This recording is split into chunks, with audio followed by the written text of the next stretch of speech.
Topic is store location choice decision. This is the second video in the series of location choice decision, and we'll study what are the factors which influence a retailer while choosing a particular location. So इसके पहले इस video में आगे बढ़ने से पहले a kind request, please like my video, and if you like the content please do share it, and if you are not subscribed please do subscribe to my channel. So we'll move forward. So whenever a retailer decides that he has to open a retail store, the first decision he has to take is what will be the store location. So, and what will be the type of merchandise he or she is going to sell. So the three major consideration while choosing a store location are: first is the proximity of the target market, second is the type of merchandise the retailer will be selling, and the third is the proximity of the generator store. Plus सबसे पहले जो भी target market है, हम जो भी सामान बेचना चाहते हैं उसके लिए हु इज द टारगेट, और वो टारगेट आपको कहाँ पे मिलेंगे, उसके लिए आप जो स्टोर डालने वाले हैं वो कहाँ डालेंगे. आपको मान लीजिए कि एक पुचका का स्टोर डालना है या फिर एक चाट वाले का स्टोर डालना है, तो आप उसे कहाँ मार्केट एरिया में लगाएंगे या उसे आप किसी स्कूल के एरिया के आसपास लगाने वाले हैं या फिर किसी कॉलेज के पास लगाएंगे, कॉलेज में भी किस तरह के कॉलेज में लगाएंगे. तो कहाँ आपका टारगेट मार्केट कहाँ पर है, समझने के लिए कि आपका टारगेट कहाँ पर है, टारगेट मार्केट उससे आपके स्टोर की प्रॉक्सिमिटी होनी चाहिए, मतलब उसकी नजदीकी होनी चाहिए, लोगों के लिए कन्वीनियंट होना चाहिए आपके पास आना. तो proximity of the target market is the first thing you need to decide. Second is what will be the type of merchandise will be selling, and third is what is the proximity of the generator store. मतलब एक तो आपका store हो गया जो आप जहाँ पे वो प्रोडक्ट सर्विसेज आप डिलीवर करेंगे, लेकिन आपके स्टोर तक आने के लिए क्या आपके टारगेट मार्केट के पास कोई जनरेटर स्टोर या कोई एंकर स्टोर अवेलेबल है. जैसे मान लीजिए आपने एक डिपार्टमेंटल स्टोर खोल रखा है, आप एक डिपार्टमेंटल स्टोर खोलने वाले हैं, तो क्या आसपास कोई आइसक्रीम की दुकान है जिसमें इम्पल्स क्रिएट होकर के बच्चे उस दुकान की तरफ चले आए और parents come to buy some products from your departmental store. तो जनरेटर स्टोर क्या है, वहां पे कौन सा एंकर स्टोर होगा जिससे अगर आपकी कोई प्रॉक्सिमिटी, आप उससे नजदीक हैं. तो ये चीजें, तीन चीजें होंगी हमेशा जो किसी लोकेशन को चूज करने में, ए बी सी, अगर मान लीजिए तीन कॉन्सिडरेशन है आपके पास, तो ये तीनों चीजें आप ए लोकेशन चूज करेंगे, बी लोकेशन चूज करेंगे, सी लोकेशन चूज करेंगे, उसको चूज करने में ये तीन चीजें, तीन फैक्टर्स बहुत इंपॉर्टेंट होता है. पहला है proximity of target market, second is type of merchandise you are selling, and the third is proximity of generator store. तो हम एक एक चीज क्या इम्पैक्ट है, एक एक टॉपिक का क्या इम्पैक्ट है, एक स्टेप का, वो हम पहले देखते हैं. तो सबसे इंपॉर्टेंट है proximity of the target market. आपका टारगेट मार्केट कहाँ है, या आप अपने टारगेट मार्केट के पास अपने स्टोर को कैसे लेकर जाएंगे, वहां पे अपना रिटेल स्टोर कैसे खोलेंगे. उस समय अगर कोई कंसिडरेशन आप करते हैं, उस वक्त आप क्या सोच रखते हैं, क्या क्या फैक्टर्स होते हैं, या किस तरह से आप स्टेप्स में मूव करेंगे, उसको हम स्टेप्स में अगर लिखते हैं तो पहला स्टेप होता है we first select the city. किस सिटी में लेकर के जाने वाले हैं अपने स्टोर को. उसके बाद उस सिटी में जब हमने चूज कर लिया, मान लीजिए एक्स वाई, मान लीजिए हम दिल्ली में स्टोर खोलने वाले अपना, तो दिल्ली में जाने के बाद what is the particular area जहां पे मुझे अपना स्टोर को लेके जाना है. जैसे Sarojini and Lajpat, there are two different type of markets. तो मुझे सरोजनी के मार्केट में लेके जाना है अपना रिटेल स्टोर, वहां पे खोलना है, या मुझे लाजपत एरिया में लेके जाना है, या मुझे करोल बाग में लेके जाना है, और एनी अदर पॉश एरिया, मुझे कहाँ जाना है, मेरा टारगेट मार्केट किधर होगा, ये डिपेंड करता है कि वो उस सिटी के कौन से एरिया में रहता है, वहां से मेरी प्रॉक्सिमिटी कितनी है, लोगों के लिए कितना कन्वीनियंट है वहां पे आना. और थर्ड स्टेप होता है जब आप चूज करते हैं कि उस पर्टिकुलर एरिया में भी आपका साइट कहां पर होगा, आपका स्टोर पर्टिकुलर किस जगह पर होगा. That is the three steps जो कि आप अपने स्टोर के लोकेशन चूज करने में लेते हैं. तो जब भी आप कोई सिटी चूज करते हैं तो उस वक्त आपके क्या कंसिडरेशन होने चाहिए। तो फर्स्ट थिंग इज, आप पहले सिटी का साइज देखते हैं, उस सिटी का ट्रेडिंग एरिया कितना है, मतलब कहाँ पे मेन मार्केट है उसका, कहाँ पे उसके शॉपिंग कॉम्प्लेक्सेस हैं, प्लान्ड और अनप्लान्ड मार्केट एरिया किधर है, नेबरहुड मार्केट किधर है, आइसोलेटेड या फिर स्ट्रिप क्लस्टर्स कहाँ पे होते हैं। तो size of that particular city's trading area has to be calculated. उससे आपको पता चलेगा कि कितना सेल्स पोटेंशियल है उस पर्टिकुलर सिटी का, वहां का पॉपुलेशन और वहां का ग्रोथ ट्रेंड, किस तरह का पॉपुलेशन रहता है वहां पे ज्यादा रिटायर्ड लोग हैं या ज्यादा यंग पॉपुलेशन है, लोग किस तरह के लोग रहते हैं, मतलब पॉपुलेशन डेमोग्राफी में किस तरह का मिक्स अवेलेबल है, ये आपको चेक करना है। और ग्रोथ ट्रेंड क्या है, पॉपुलेशन बढ़ रही है या घट रही है, उसके अकॉर्डिंगली आप सिटी चूज करते हैं। उसके बाद परचेजिंग पावर, ये बहुत इंपॉर्टेंट है। Purchasing power of that particular population, purchasing power कितना है, डिस्पोजेबल इनकम कितना है, कितना खर्च करते हैं लोग, कितने हद तक खर्च कर सकते हैं, और वो भी क्या डिस्ट्रीब्यूशन क्या है, मतलब वहां के सारे लोग का परचेजिंग पावर बहुत अच्छा है या पर्टिकुलर उस सिटी में कुछ पर्टिकुलर एरिया है जहां पे परचेजिंग पावर बहुत अच्छी है। तो distribution of purchasing power has to be seen. उसके बाद trade potential, trade potential is कितना सेल्स कितना रेवेन्यू आप उस पर्टिकुलर सिटी से आप जनरेट कर सकते हैं, उसका क्या पोटेंशियल है, उसका एक एस्टिमेशन लगाते हैं। And next is number size and quality of competition, ये बहुत इंपॉर्टेंट है बिकॉज आपका रिटेल के फील्ड में ऐसा होता है, ऐसा हमने देखा है कि अगर आप आइसोलेटेड स्टोर्स को छोड़ दें, आइसोलेटेड मार्केट के बारे में अगर आप बात नहीं करें, अगर किसी शॉपिंग कॉम्प्लेक्स या किसी मेन मार्केट के बारे में बात करें, तो आप ज्यादातर देखेंगे कि एक टाइप के रिटेलर एक पर्टिकुलर एरिया में ग्रुप अप होते हैं। जैसे अगर आप गए तो कपड़े की दुकान है तो लाइन से कपड़ों की दुकानें हैं, अगर आप सब्जी मार्केट गए तो लाइन से सब्जी की दुकानें, एवरीवन इज सेलिंग वेजिटेबल्स। तो वैसे केस में आपका कॉम्पिटिटर क्या है, कितने कॉम्पिटिटर होंगे आपके, साइज ऑफ द कॉम्पिटिशन क्या है, and what is the quality of competition, मतलब वो आज कोई और बिजनेस कर रहे हैं, कल कुछ और कर रहे हैं, या बहुत सालों सालों से वो बिजनेस कर रहे हैं, कंपटीशन वो किस तरह से अपने बिजनेस को कैरी आउट करते हैं, ये सारी चीजें आपको देखना पड़ेगा उस पर्टिकुलर सिटी में कि वहां पे किस तरह का ट्रेंड है, पॉपुलेशन कैसा है, और कंपटीशन आपको किस तरह का फेस करना पड़ेगा। And the most important is development cost. Development cost का मतलब होता है कि अगर आप वहां पे अपना स्टोर डाल रहे हैं तो what will be the infrastructural cost, मतलब आप वहां बिल्डिंग ले रहे हैं, अगर कोई ओनरशिप में तो उसका क्या कॉस्ट आएगा, आप रेंटल ले रहे हैं उसका क्या कॉस्ट आएगा, आप कोई प्लॉट खरीद के फिर वहां पे कुछ इंफ्रा क्रिएट करेंगे उसका क्या कॉस्ट आएगा, अगर आपको, क्योंकि आपको जैसे बताया कि location is a property asset, तो उस प्रॉपर्टी एसेट का वैल्यूएशन क्या होगा, these all will come under development cost। तो once you have considered कि आपको कौन सी सिटी में जाना है, अगर आपने XYZ सिटी के बीच में कंसिडरेशन किया एंड यू मूव विथ से सिटी X, तो उसके बाद फिर जो नेक्स्ट स्टेप होगा वो नेक्स्ट स्टेप होगा एरिया विद इन दैट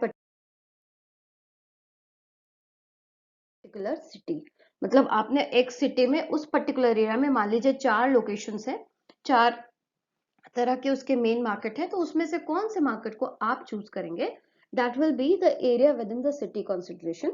और उसमें क्या क्या चीजें ध्यान में रखने के लिए होती हैं, तो पहला चीज होता है कि customer attraction of that particular shopping district, मतलब लोग क्या उस पर्टिकुलर प्लेस में आते हैं या उस पर्टिकुलर एरिया में आते हैं, तो what are the things which attract that particular customer to come down to that area. जैसे अगर मुझे लाजपत नगर जाना है तो लाजपत नगर लोग क्यों जाते हैं, it is only because of that store, या उस मार्केट में, या फिर वहां पे मिलने वाली कोई चीज, वहां पे जो जनरेटर स्टोर्स है उसकी क्वालिटी, या आसपास का कोई अम्यूजमेंट, कुछ ऐसी चीजें जो कस्टमर्स को अट्रैक्ट करती हैं किसी पर्टिकुलर शॉपिंग डिस्ट्रिक्ट में जाने का। फिर वहां पे next point is qualitative and quantitative nature of competition, कितना नंबर है वहां पे लोगों का, मतलब आपके कंपटीशन का क्या number in size, that is quantitative, and what is the qualitative, like what is the nature of competition.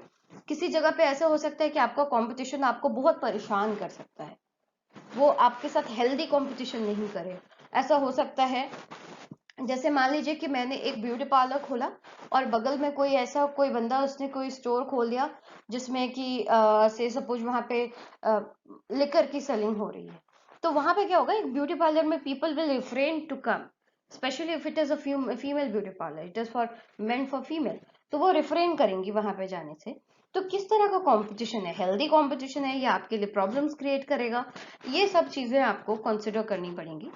Availability of access root, क्या हम पहुंच सकते हैं या नहीं, एरिया बहुत खूबसूरत है, बहुत लश एरिया है, बहुत पॉश एरिया है, लेकिन आपका स्टोर जो है वो हाईवे के नीचे, हाईवे के बगल में, ओवर ब्रिज वहां से क्रॉस कर गई, मान लो आपने हाईवे के पहले बगल में रखा था, उसके बाद ओवर ब्रिज बनने का प्लान हो गया, ऑटोमेटिकली आप देखते हैं कि जो ओवर ब्रिज के बगल बगल में मतलब साइड्स में जो स्टोर्स होती है ना, उनकी जो उनका जो बिजनेस होता है वो बहुत घट जाता है, क्योंकि कभी भी कोई ओवरब्रिज से कूद करके तो स्टोर में नहीं जाएगा, उनको एक लंबा रास्ता तय करना पड़ता है उस स्टोर में आने के लिए, जो कि लोग रिटेल के केस में वो लंबा रास्ता बहुत कम केसेस में आपके पास वो तय करके आएंगे, बिकॉज ऐसा बहुत खास नहीं होता जो आप कुछ बना रहे, वो आपके जैसे रिटेलर उसको दूसरे जहां से ओवरब्रिज खत्म होता है शायद वहां पे भी मिल जाए, तो कोई उतना ओवरब्रिज क्रॉस करके आपके पास नहीं आने वाला, या किसी तरह का डिफिकल्टी हो, ट्रांसपोर्ट अवेलेबल नहीं हो, या हम जा रहे हैं वहां प्रॉपर जैसे फुटपाथ्स नहीं बने हुए हैं, या फिर पार्किंग की जगह नहीं है, एक्सेस रूट नहीं हो, अगर पहुंचने का रास्ता ना हो, तो वहां फिर कोई भी रिटेल स्टोर चलेगा नहीं। तो अवेलेबिलिटी ऑफ एक्सेस रूट मतलब proper connection with all the transport facility ये होनी चाहिए। इसके बाद next is nature of zoning regulation, बहुत सारे सिटीज में जोनिंग रेगुलेशन होते हैं, किसी टाइम में कोई एरिया खुला होता है, किसी टाइम में कोई एरिया बंद होता है, किसी टाइम में वन वे हो जाता है, किसी में नो, आप नो एंट्री हो जाती है, तो जोनिंग का क्या रेगुलेशन है ये भी चेक करने की जरूरत है, क्योंकि जिस टाइम में अगर आपके स्टोर के आसपास अगर नो एंट्री लग जाती है, तो वो पर्टिकुलर टाइम है जब आपका बिजनेस वो उसका सेल्स फॉल करेगा, वहां उस समय सेल्स नहीं हो सकता, because if people are not coming they are not able to buy from your store और आपका sales automatically will go down. तो किस टाइप का नेचर ऑफ जोनिंग रेगुलेशन है, that has to be checked. And direction of the city's expansion, city का expansion कैसे हो रहा है, क्योंकि अब क्या है कि अब आप देखेंगे कि धीरे धीरे जो लैंड जहां पे जो सिटी पहले हुआ करती थी, उसको आप देखेंगे उसका डायरेक्शंस बढ़ रहा है, उसको एक्सपेंशन हो रहा है, बिकॉज जो मेन सिटी है वहां पे रहने की जगह नहीं है, सारी जमीनें बिक चुकी हैं, वहां पे कोई और रह रहा है, ठीक है। तो अब लोगों को अगर उसी पर्टिकुलर सिटी में रहना है तो उनको पहले आउटस्कर्ट में रहते हैं, और फिर वो outskirt area becomes a new city expansion area, जिसको कभी हम ग्रेटर नाम से बुलाते हैं, रांची, ग्रेटर रांची, ठीक है, या फिर किसी भी तरह का एक्सटेंशन उस पर्टिकुलर एरिया में होने लगता है। तो जिस तरह भी सिटी का एक्सपेंशन होगा वहां पे अगर, क्योंकि ये एक ट्रेंड बताता है कि वहां पे फिर पॉपुलेशन भी बढ़ेगा, जो पॉपुलेशन एक्सपैंडेड सिटी में आता है वो ज्यादातर यंग पॉपुलेशन होता है, या फिर people having a higher disposable income, और वो रेडी होते हैं उस सिटी में रहने के लिए, and they are there for a purpose. तो वो सिटी एक्सपेंशन अगर हो रहा है तो आपके पास ग्रोथ का ट्रेंड उस तरफ बढ़ेगा, मार्केट में आपको एक फ्रेश मार्केट मिल सकता है जहां पे आप अपने बायर्स को सीख कर सकते हैं, लॉयल बायर्स पा सकते हैं, बिकॉज रिटेल में क्या होता है कि कन्वीनियंस एक बहुत बड़ा फैक्टर है, और कन्वीनियंस आपको रिटेल स्टोर में ये होता है कि जितनी जल्दी हम उस स्टोर में पहुंच सके, प्रॉक्सिमिटी हो, तो कोई 20 किलोमीटर का रास्ता तय करके सिर्फ एक ग्रोसरी खरीदने के लिए नहीं आएगा, या एक रिटेल स्टोर में वो कपड़े खरीदने के लिए नहीं आएगा 20 किलोमीटर का रास्ता तय करके, हमेशा कंज्यूमर चाहता है कि उसके आसपास चीजें मिल जाए तो वो वहां चले जाए। तो सिटी का एक्सपेंशन जिधर हो रहा है, अगर आप कोई अपना न्यू स्टोर डालना चाहते हैं तो जिधर सिटी एक्सपैंड हो रही है अगर आप उधर लेके जाते हैं अपने बिजनेस को तो आपको फायदा हो सकता है। तो दीज आर द पॉइंट्स, लेकिन इसमें से कोई भी थंब रूल नहीं है, आप अपने पर्टिकुलर एरिया के हिसाब से आपको डिसीजन लेना पड़ता है, लेकिन these things which should be considered. Next is what we do. We have decided the city, we have decided the area, and now हमने जब एरिया डिसाइड कर लिया तो फिर उस एरिया में particular what will be the site, what will be my location, where I'll put the pointer of the GPS of my particular store. तो that is site decision। और साइट डिसीजन जब आप लेते हैं तो वहां पे 4-5 चीजें हैं जो आपको ध्यान में रखनी है। पहला है adequacy and potential of passing traffic, आस पास इतनी जगह हो कि वहां पे आराम से लोग आ जा सके, and there is a high potential of passing traffic, मतलब फुटफॉल्स का चांसेस काफी ज्यादा हो। लोग जितना ज्यादा आसपास आपके स्टोर से जाते हैं, उस एरिया को मेन मार्केट बनने में उतनी ही तेजी से वो बनता है। जिस एरिया में लोगों का कम्यूटेशन बहुत ज्यादा हो, आना जाना, वहां पे रिटेल स्टोर्स ज्यादा फ्लरिश करते हैं और बहुत तरह तरह के बहुत सारे वैरायटी ऑफ रिटेल स्टोर्स वहां पॉपअप कर जाते हैं। एग्जाम्पल आप देख सकते हैं, कोलकाता पार्क स्ट्रीट चले जाइए, दिल्ली आप सरोजनी लाजपत और करोल और इस तरह के बहुत सारे मार्केट्स हैं, आप आसपास से गुजरिए, वहां पे लोगों का कम्यूटेशन भी उतना ही ज्यादा है। लोग सिर्फ मार्केट के लिए पर्पज से नहीं जाते, वहां जाना आना भी उनका उतना ही जाता है। तो जहां पे पासिंग ट्रैफिक हो, वहां पे रिटेल स्टोर को बढ़ने का बहुत chances.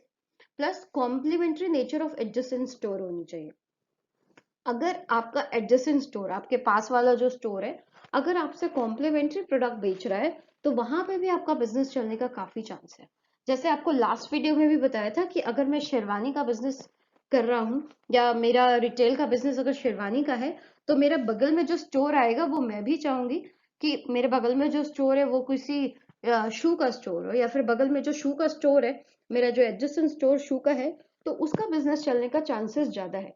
Because if a person is buying a sherwani, वो ऐसे अ, खुले पांव लेकर के तो नहीं चला जाएगा ना, उसको एक मैचिंग चाहिए, वो मैचिंग उसको पास में मिल जाए तो उसके लिए ज्यादा अच्छा है। जहां पर भी हम तो इसलिए आप देखेंगे कि कोई भी शॉपिंग एरिया है, वहां पे आपको हमेशा कॉम्प्लीमेंट्री नेचर ऑफ स्टोर्स मिलेंगी। फूड ग्रोसरी मिल रही है, तो वहीं पे साथ साथ आपको घर का सामान जो फूड के अलावा हो, वो सारी चीजें भी मिलने लगती हैं। या फिर जहाँ पे आप देखेंगे कि जहाँ फर्नीचर का स्टोर हो, वहां अगर पास में आपको फर्निशिंग मिलती है, तो उसका एडजेसेंट प्रोडक्ट है, उसका कॉम्प्लीमेंट्री प्रोडक्ट है वो, तो वो उनके चलने का चांसेस ज्यादा होता है। And next is ability to intercept passing traffic. हमारे पास इतना,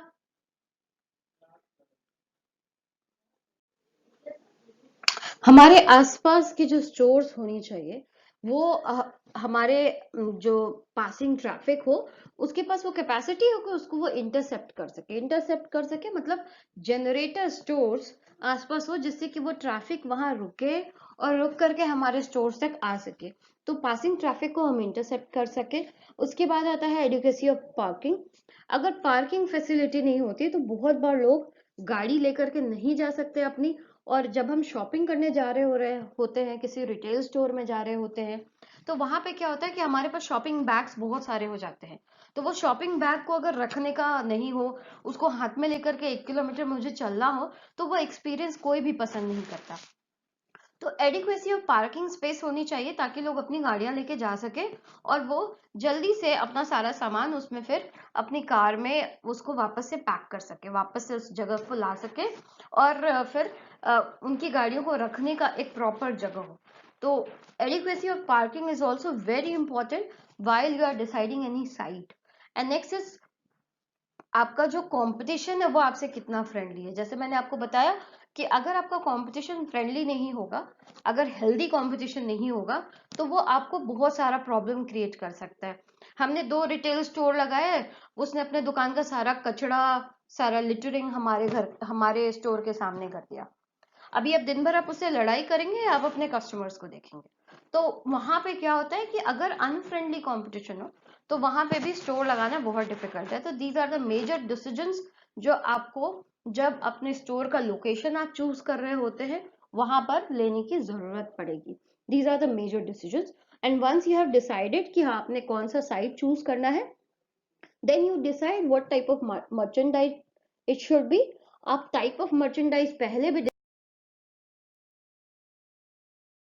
डिसाइड कर सकते हैं, लेकिन जब आप अपना मर्चेंडाइज वगैरह चूज कर ले, तो you come across your 100% store. 100% store का जो बात है या जो कॉन्सेप्ट है, ये एक ऐसा कॉन्सेप्ट है जब जो आपके जो लोकेशन है, वो आपके मर्चेंडाइज को या आपके जो फॉरकास्टिंग हो उसको प्रॉपरली मीट करे। एक ऐसा लोकेशन जो आपको हर तरह से फेवरेबल हो, उसको हम 100% लोकेशन कहते हैं। तो 100% लोकेशन में जब आप पहुंच जाते, मतलब आपके पसंद का जो लोकेशन है, उसको हम 100% लोकेशन बोलेंगे। और उसके आसपास 2-3 किलोमीटर का जो रेंज होता है, उसको हम प्राइमरी जोन कहते हैं। 3 से 5 किलोमीटर का जो रेंज होता है वो उसको हम सेकेंडरी जोन कहते हैं, और 5 से 7 किलोमीटर एरिया का को हम टर्शियरी जोन कहते हैं। ये जोन्स में डिवाइड करने का बेसिक मोटिव ये है कि आप कहाँ से सबसे ज्यादा ट्रैफिक एक्सपेक्ट कर सकते हैं। तो जो भी एक 100% लोकेशन है उसको अपनी प्राइमरी जोन से सबसे ज्यादा ट्रैफिक मिलता है, उसके बाद मतलब कस्टमर्स का फुटफॉल मिलता है, उसके बाद अपने सेकेंडरी जोन से सबसे ज्यादा नेक्स्ट टू प्राइमरी मार्केट आपको सेकेंडरी जोन से मिलेगा, और थर्डली टर्शियरी, टर्शियरी जोन से लोगों का आपके पास आने का चांसेस बहुत कम होता है। ये तभी हो सकता है जब उनके आसपास में कोई और उस तरह का रिटेल स्टोर अवेलेबल नहीं हो जो आपसे compete कर पाए, या फिर आपने बहुत ही अच्छा एक कॉम्पिटिटिव एडवांटेज अपने लिए बना लिया हो। तभी उस केस में आपके पास जो कस्टमर्स हैं वो टर्शियरी जोन से ट्रैवल करके और वहां पर आएंगे। तो दीज आर द थिंग्स जो आप लोकेशन में जब आपको मिल जाए तो उसके अकॉर्डिंगली आप अपना लोकेशन चूज करते हैं, and this is the concept of location choice. और जब आपने लोकेशन चूज कर लिया तो उसके बाद आता है what are the types of merchandise. तो types of merchandise can be food and grocery या फिर नॉन फूड मर्चेंडाइज हो सकता है। तो किसी भी, या तो आप फूड या ग्रोसरी का स्टोर होता है रिटेल स्टोर, या तो किसी भी तरह का नॉन फूड आइटम, यही दो टाइप के मर्चेंडाइज होंगे। और ये मर्चेंडाइज प्रोडक्ट और सर्विस दोनों केस में हो सकता है। तो आप पहले एरिया, टारगेट एरिया का प्रॉक्सिमिटी चूज करिए, उसके बाद अपना मर्चेंडाइज चूज करिए, and next is your generator store. आपका जनरेटर स्टोर कौन सा होगा? जनरेटर स्टोर मतलब ऐसा कोई भी स्टोर जो कि कस्टमर को इम्पल्स बाइंग के लिए कॉल करता है, अट्रैक्ट करता है। जैसे आपको एग्जांपल पहले बताया था, ice cream parlour, juice and cold drinks centre, fast food joint, या किसी भी तरह का सिनेमा थिएटर। इन सारी चीजों पे लोग ऐसे कहते हैं बहुत जल्दी खिंचे चले आते हैं, और जब वो खिंचे चले आए तो वो आपके स्टोर तक ट्रेवल करे, उस तरह का अरेंजमेंट, उस तरह का अट्रैक्टिव माहौल आपको बनाना है। May it be through sales, may it be through promotions, may it be through proper visual merchandising. आप किस तरह से अपने स्टोर में लोगों को अट्रैक्ट करते हैं, that is the major objective of retailing. लेकिन ये तभी होगा जब आपका लोकेशन 100% लोकेशन हो। तो आप first decide that proximity of the target market, your merchandise, and then your generator store. So this is, these are the choices which you need to consider while locating, while finding a proper location for your store. So if you have anything related to this, any question related to this, you can ask me at Gmail account, that is vijayata.rwc@gmail account, or you can comment in the comment box. I'll be happy to solve any of the problem. So thank you very much. Thanks for listening.